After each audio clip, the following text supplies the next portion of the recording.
There's a moment at every trade show where you can tell which companies prepared and which ones didn't. It usually happens about an hour in. Booth A has a crowd forming, every rep busy and deep in conversation. Right next door, Booth B has someone sitting behind a table on their phone waiting for the day to end. The surprising part is that the difference almost never comes down to budget. It's what happened in the few weeks before the doors even opened. Today, I'm going to walk you through what the best exhibitors do to prepare so your team can show up at your next event as Booth A instead of Booth B. From start to finish, we'll talk about choosing an event that's actually worth your time, how to budget and set goals so you can prove that it paid off, how to design a booth that people actually gravitate towards, how to get your team ready, and then the most important part, how to capture and follow up on leads.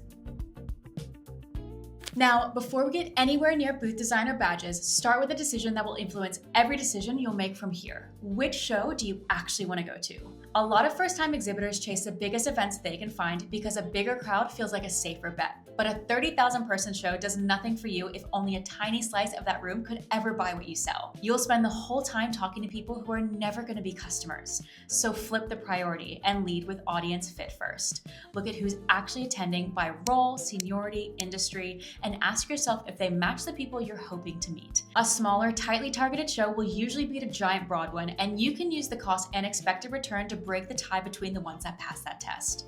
If an organizer can't tell you who showed up last year or won't share how many exhibitors come back, take that seriously. The good shows are proud of those numbers and share them happily. Okay, so let's say you've picked your first show.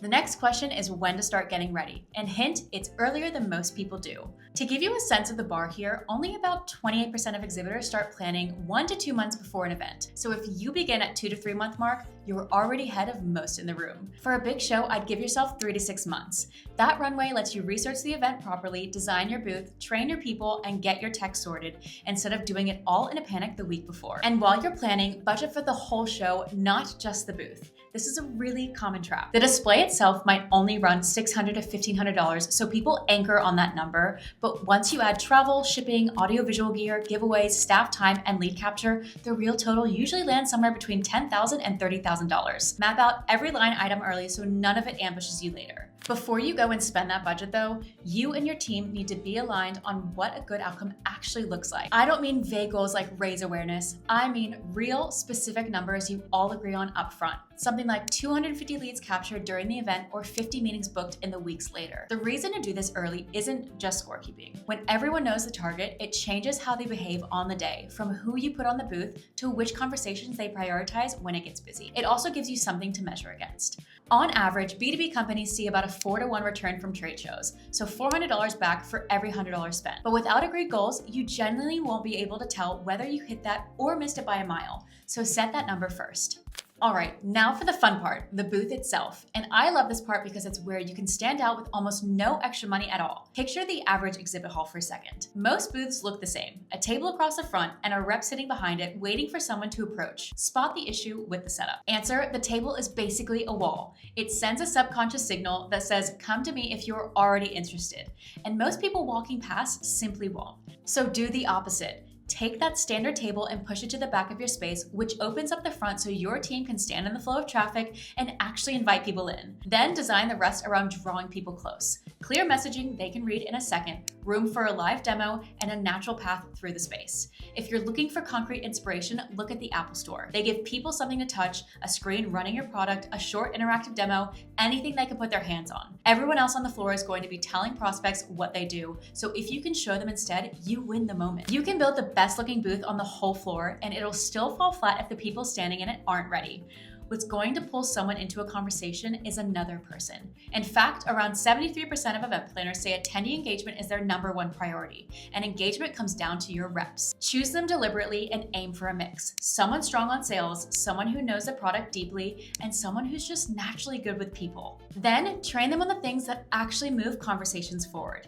Opening with something that isn't a pitch. Asking real questions and listening, reading the room and body language, and being able to hold a small group at once. And just as importantly, coaching them away from the moves that push people away, like scanning a badge before they've even said hello, or forcing a demo for someone who's clearly just browsing. Another thing people really underestimate is how physically draining these events can be. Your reps are on their feet all day talking for several days. The energy at your booth on day 3 is often what separates the teams that finish strong from the ones limping to the end. So bring enough people people so that everyone can actually take a proper break. And that brings us to the part I think matters most of all, and the part that people prepare for the least. Think about why you're at the show in the first place. About 72% of exhibitors say it's to generate leads, and yet without a proper way to capture them, you can lose up to 65% of the leads that you collect. The fix is a mobile-first lead capture app. A good one scans badges, business cards, QR codes, fills in the details that are missing, and lets your reps tag and qualify the lead right there in the moment so it lands in your CRM while the conversation is still happening. A lead you can act on the same day versus a CSV that you get 15 days post-event.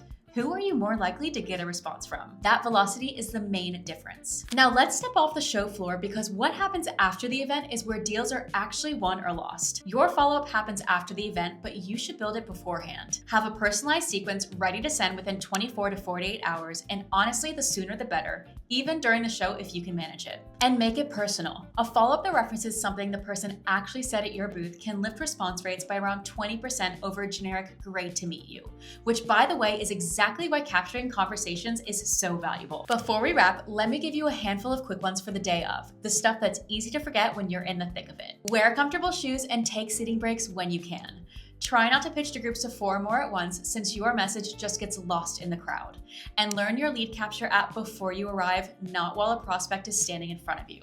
With the right tool, it's about a 5-minute job. Now, full disclosure, this is Blinq's channel, so take this next bit with that in mind. Everything that I've said still stands on its own without us. Ahead of the show, set a campaign for it in Blinq. The dates, the location, who's working the booth. From that point on, every lead that your team captures gets tagged to that event on its own, with nobody at the booth typing anything in. When your team scans any badge or business card, Blinq fills in the missing details automatically. And using its AI note taker, it captures the actual conversation so your follow-up can reference exactly what was said. Then it pushes that enriched context straight into your CRM before the next person even reaches your booth. You get your contacts with context, not just another name on a list. At the end, put in what the booth cost and your average deal size, and Blinq draws a straight line from what you spent to the pipeline that came back. When someone asks whether the show was worth it, you can put a real number on it. Not surprising, it's the top-rated lead retrieval tool on G2 and used by teams across 93% of the Fortune 500.